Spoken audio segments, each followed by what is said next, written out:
Hello everybody, how's it doing? How's it going? Welcome back to another fan reading on Tales from the Cleeps. What a great start. Tales from the Creeps. Today we're looking at a story by, what was his name? Amateur Scribe 99. It's called Something Breathed. It's a creature feature, and I love creature features. I love, like, just stupid things that go bump in the night. Bigfoot, cryptid, stuff like that.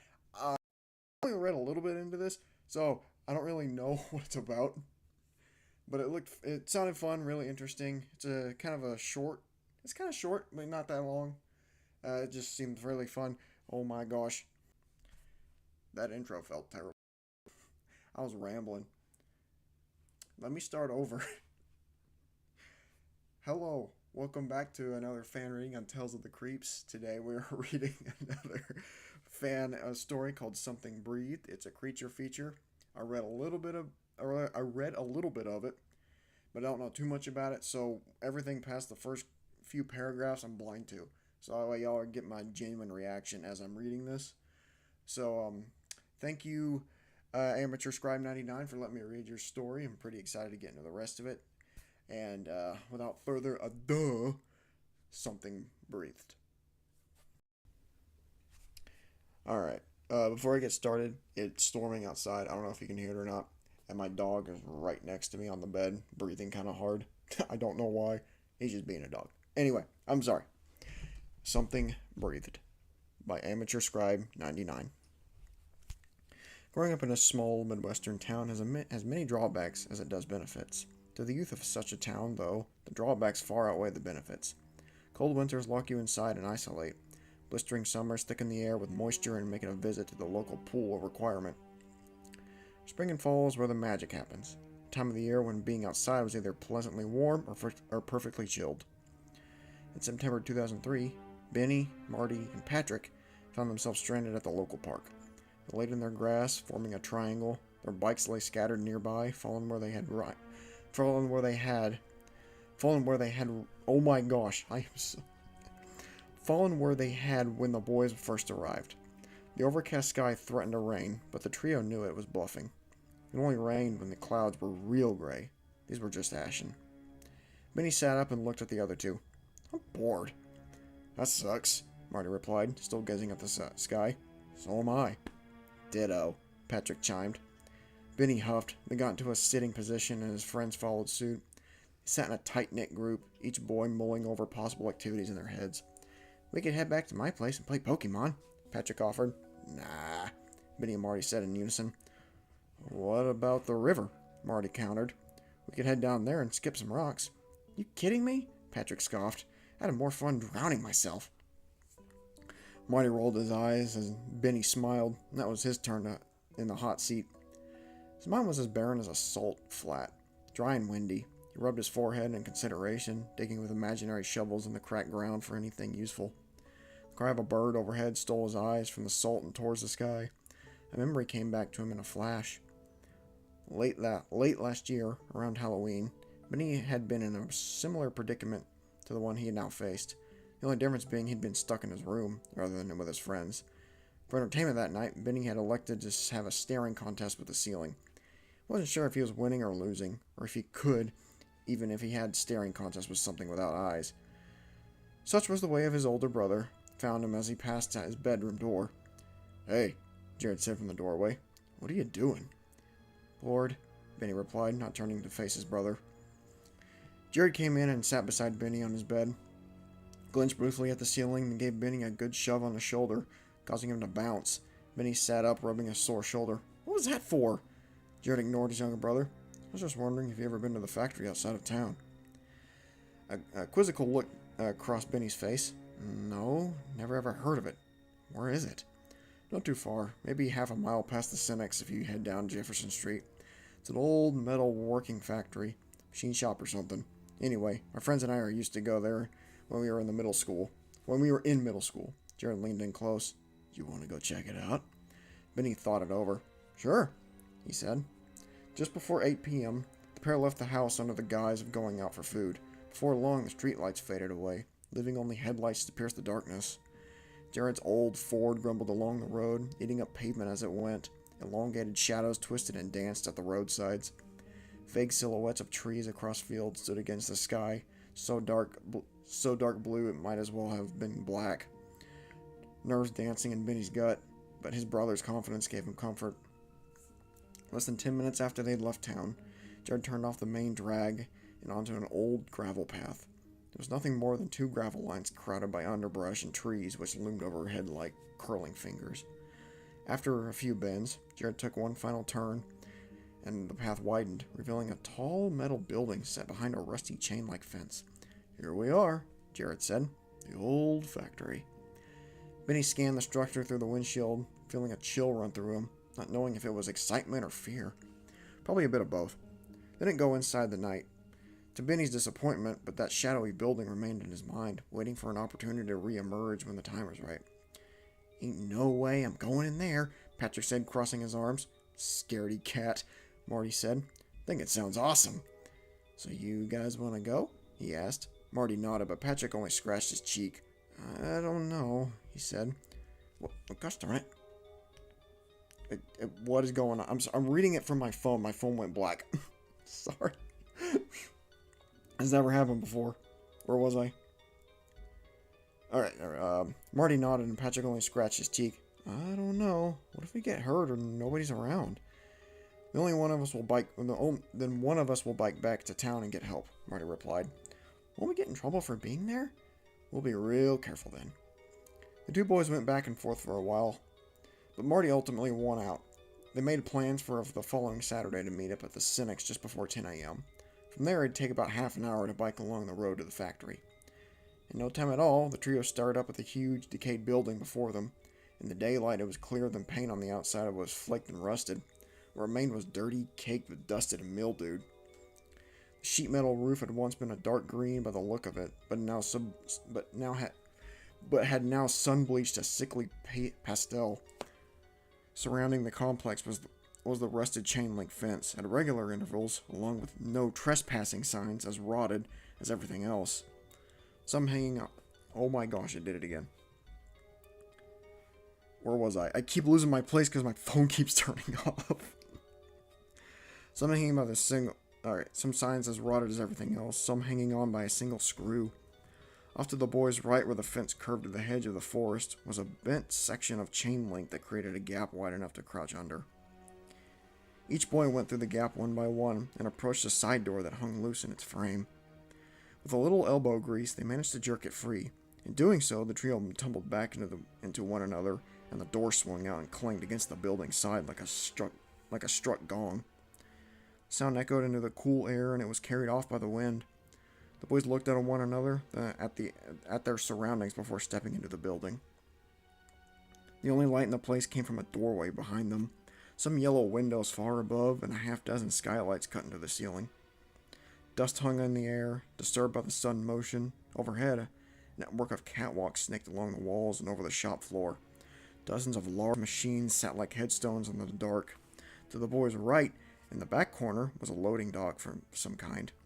Crates were stacked everywhere, and a few had collapsed into the passing years. Benny flicked on his flashlight and swung in a beam around the place, taking it all in. Marty and Patrick did the same. They set out towards the machines first, moving past work tables and cabinets littered with tools, equipment, and loose parts. They looked over blueprints and handwritten notes and fiddled with the buttons and knobs on the machines. Eventually, they entered into the office area, a walled-off section that ate up about a quarter of the building space. It was darker in there than on the shop floor. It was darker in there than on the shop floor.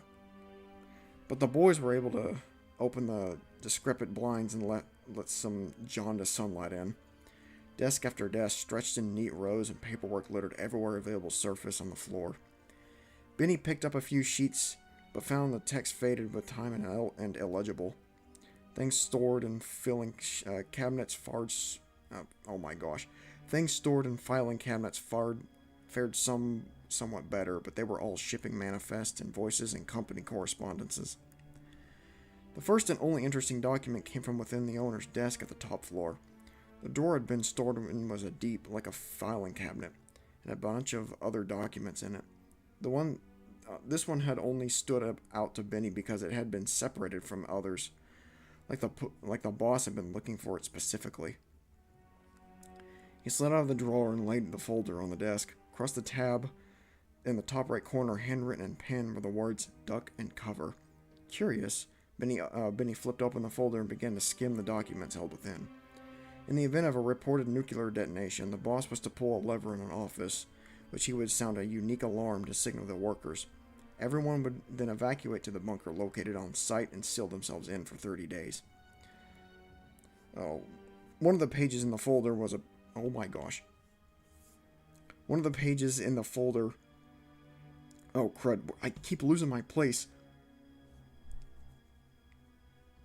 Was a printout of the factory floor, with a hand-drawn circle over a spot in the loading bay and an arrow pointed in the circle, and the word "here" was written behind it. Holy crap, Marty said, reading over Benny's shoulder.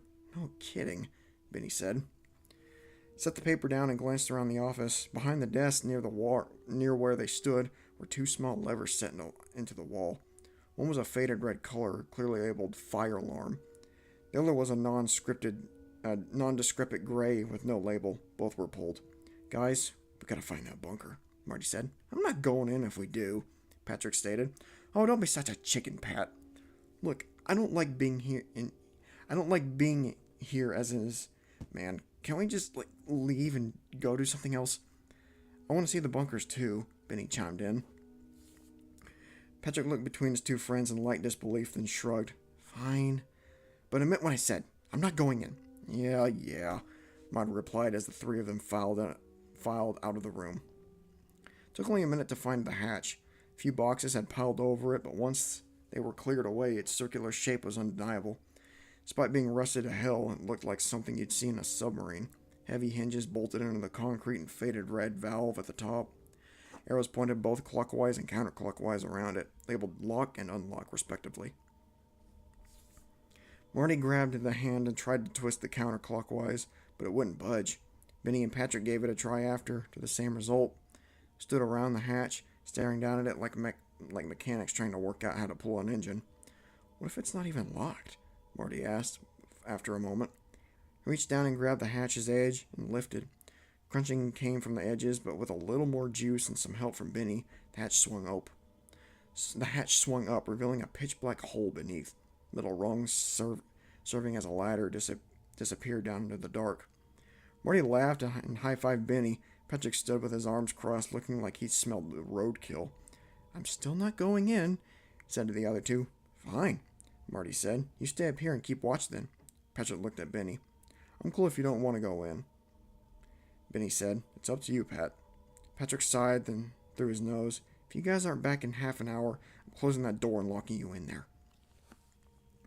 The trio then became a duo as they descended the decaying rungs and entered the bunker. Their feet slapped against the damp concrete, and a sharp chemical smell shot up in their nostrils. Their faces scrunched up at the scent as they shone their flashlights around the room. The walls were lined with lockers, and on the opposite end, a wide staircase led down further still. Upon closer inspection, Benny found that the lockers each had names described on them: Bradbury, King, Simmons. Each was a dark green color and spotted with rust. He and Marty tried to open them, but they were locked. Through the diamond-shaped gaps in the door, he could see most of them had clothes hung on the hooks and boots neatly tucked in the bottom. On the shelf in the upper fifth, he even saw a family photo in a decrepit wooden frame. The faces were unrecognizable. The picture had aged despite the room's still air. "What do you think this was for?" Marty asked, scanning the locker with his light. "Don't know," Benny said. "Maybe they used this as some sort of changing room?" "Could be." The boys crossed the room, coming to a stop beside the staircase, where a diagram of the bunker was glued to the wall. Where they stood was referred to as receiving, denoted by a large red rectangle which sat atop a stack of others, each of their own color. Their order of levels went as follows. Alright, sorry, I gotta use the bathroom real quick. I will be right back. Okay, I'm back. Sorry about that. Okay, where they stood were referred to as receiving, detonated by a large red rectangle which sat atop a stack of others, with each their own color. The order of levels went as follows. 1. Receiving, red. 2. Decontamination, orange. 3. Living quarters, yellow. 4. Storage, green. And 5. Maintenance, blue. At the bottom of the diagram was a maximum occupancy, 65, and a disclaimer typed in letters so small they were completely illegible. "Hey, you guys okay?" Patrick yelled from above. Benny and Marty returned to the bottom of the rungs and looked up at their friends silhouetted against the factory's harsh light. They were down maybe 30 feet from the hatch, leaving a spot about the size of an Oreo to see through. "Dude, you gotta see this!" Marty shouted. "This place is huge!" "What do you mean?" "Patrick, there's levels to this place," Benny shouted. "It goes down like 100 feet or something." "You're kidding me," Patrick replied. "I am not. Come down with us." Patrick disappeared from view, leaving Benny and Marty in anxious limbo. Benny was about to call up again when Patrick reappeared. "Fine, I'll come down," he said, "but I don't want to stay long." "Don't worry, bud. We won't be long," Marty stated. Now reunited, Benny and Marty showed Patrick the lockers, what they held, the name tags on them, and the diagram beside the stairs. In the ambient glow of their flashlights, Benny could see the apprehension slip of Patrick's expression, though it stayed fast in his eyes. He scanned the diagram, looking up and down, and shone his flashlight down the steps. Marty led the charge down the stairs, with Benny in the middle and Patrick bringing up the rear. When they reached the bottom, two paths forked off and switched back. The trio went down to the right one and soon found themselves on the second level. On the left side of the room, half a dozen examinations tables stood in rows, separated by the ghost of plastic curtains. Strewn about were various carts and equipment, all covered in a layer of dust. To the right were a dozen shower heads, so rusty it looked like any breeze would turn them into dust. At the far end of the room, an identical staircase to the one they just ascended. They took their time looking through the room. Marty examined the medical instruments near the tables while Patrick stood near the showers, lazily looking them over. In the back right corner, Benny had taken notice of a wheeled cart and gone over to look inside it. There were a few packages wrapped with plastic and coated in more dust. He picked one up and blew and knocked off the dust off of it. It was just a jumpsuit of some kind, plain white with no discernible logos. It sat abandoned for God only knows how long. Patrick came over to Benny and took it for himself. "The heck is that?" "Not sure," Benny said, "but I think they wore them, like they left their stuff upstairs and came down here to get cleaned and put on new clothes." Handing Patrick his flashlight, Benny ripped into the plastic and unfurled the jumpsuit. Crinkled as it came free from its plastic prison, but decades of stillness had left it crippled and unmoving. Still, the boys could see what it was meant to be, and they were awed by it. Nobody said it, but they all thought the same question. Why is this still here? Benny discarded the suit after a minute, and the boys made their way down the third level. As the diagram had shown, there was a living quarters, and it went further back than the previous two levels, almost doubling the length. The concrete hall was lined with doorways which opened up to small dorm-like rooms. 4 cots hung off the walls with chains and fasteners so they could be folded up and to make space. At the far end of the room was the kitchen, a common area, and the bathrooms. "Where's the furniture?" Marty asked, surveying the common area. Benny looked for himself, and sure enough, the space was bare. Indents in the navy carpet showed there had been some at some point, but where it was now was anybody's guess. Looked over the kitchen and found the countertops also barren of any appliances. Even the stove and refrigerator had been removed. The bathrooms were largely intact, though the mirrors and the sinks were all broken. After rifling through the kitchen cabinets and coming up empty, the boys went down next to the set of stairs into the storage level. Marty came to an abrupt stop on the stairs, causing Benny to bump into him. "What the?" Marty said, mostly to himself. Benny stepped aside and looked around his friend.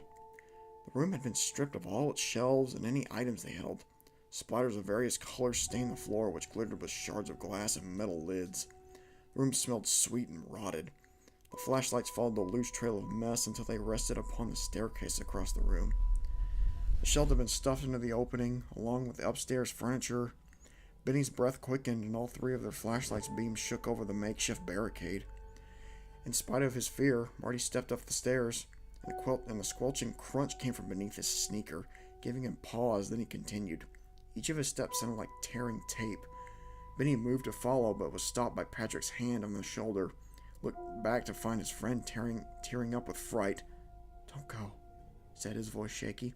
"It'll be fine," Benny replied, shaking his shoulder free.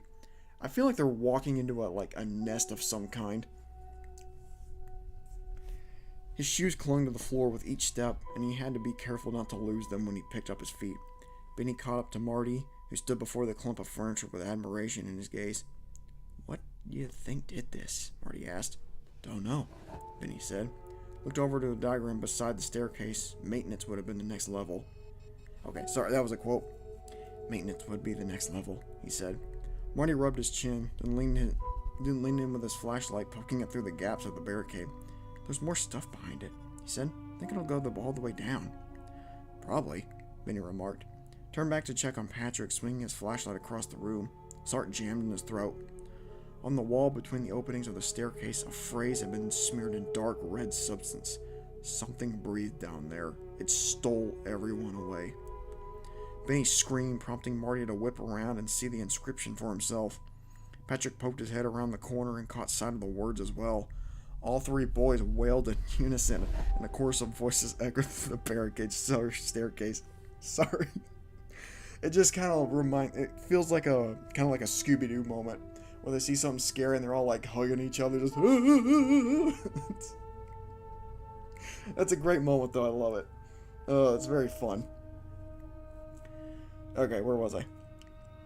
Marty and Benny turned to look down the steps as though shuffling sounds came from below. An arm, pallid and gray with long black nails, jutted from between two shelves.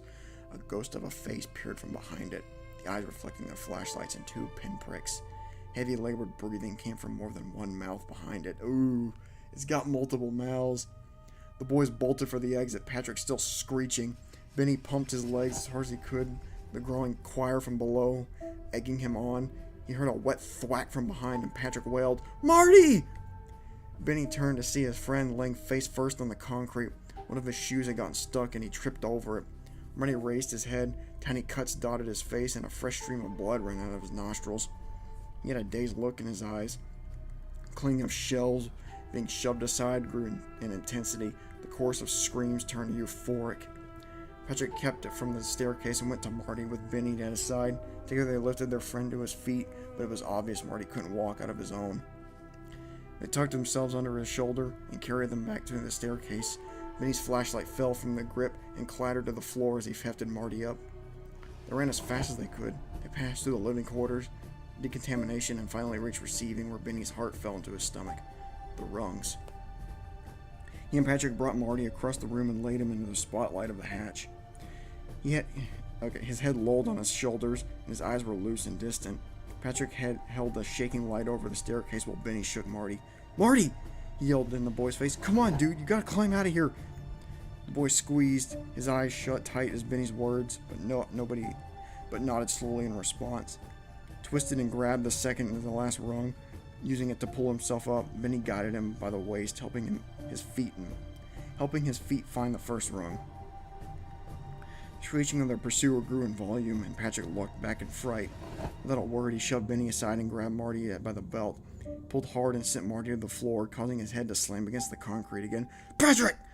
Benny screamed, but it was too late. The boy had begun scrambling up the rungs. "Benny, I will lock you in here if you don't hurry," Patrick yelled, not stopping his ascent. What a freaking... Oh, wow. What a coward. Oh, I immediately don't like Patrick now. The only light left in the room came from the hatch atop the rungs. Marty's feet lay motionless in the light. Benny couldn't see anything past his knees, but he clearly heard his friend groan in the darkness. Later, when repeating the story to the police and anybody who would listen, he'd leave out Marty's groan. Said he'd say he thought Marty was dead, or at least unconscious. Either way, there was no way he could carry his friend out of there. That made it easier for Benny to abandon him and climb the rungs. Oh, no! Why? Oh, no, the poor guy. Spilled out onto the dusty concrete, his arrival hailed by the hatch's heavy slam. Patrick straddled the door and twisted the handle with all his might, sealing it. The boys stumbled out of the factory and into the late afternoon air, both hyperventilating and stood with their hands on their knees, but Benny managed to steady himself enough to punch Patrick square in the jaw. He fell onto the gravel, coughing and holding his arms over his face, but Benny couldn't go at it again. "You're a fucking coward!" Benny spat between breaths. "Could have made it out with him." "You don't know that," Patrick whimpered. "Could have ended up just like him." They sat there for a moment, So for some time after that, silent stealing all the words, not speaking. When they were ready, they mounted their bikes and rode in silence back home, where they phoned the police with the cynics they departed from early that morning. Benny attended Marty's funeral. Patrick did not. A few months later, after the investigation and demolition of the old factory, Patrick's family moved away and Benny never saw him again. A decade after that, Benny returned to the old factory grounds, stepped out of his car and looked over the roof at the grass that had grown everywhere, save for the concrete slab that had been poured over by the bunker's entrance. Consider walking over to it. In many ways, the slab served as Marty's true gravestone. Not the granite marker they'd put in the town cemetery, but Benny couldn't bring himself to do it. Coming back out here was already a step too far. He settled for sitting on the hood of his car. It was late summer now. The wind carried promises of fall, whispered between the blades of wild grass and rustled in the tree leaves, which were already threatening to change color. He sat and he remembered his friend, and he tried to forget the horror that lay beneath his feet. To this day, Benny didn't know what had become of the bunker, apart from the slab over its entrance. His parents never told him to what extent the city had taken care of it. He doubted they even knew, but there had been a rumor, one that made rounds while Benny was in high school, that when the construction crew came in to take the building down and pour concrete, there were screams coming from beneath the heavy, rusted hatch. Great. That was great. I like the dynamic between the three friends, Marty, Patrick, and what's his name? Benny. And like they all kind of showed their true colors near the end when the creature started coming after them. And I like how we didn't get too much of a description of what this creature is. It's got hands. It's got multiple mouths from the different breathing patterns it has. It's got some kind of grayed out face and some kind of breathing that sounds like a choir. That's haunting. What a vision. I love it. I like how the description it took with the old rusted factory. Very fun. Very cool. Honestly, I got nothing else to say for it. Thank you, Amateur Scribe 99, for letting me read your story. This guy has definitely written other stories. I've checked his page. I will leave a link in the description below so you can check his page out, as well as a link to the Discord that you can come chat with me and just hang out, talk with other people, other authors that have written stories that I've read on my channel. So, again, thank you all so much. I appreciate it, and you all have a great night. All right, later.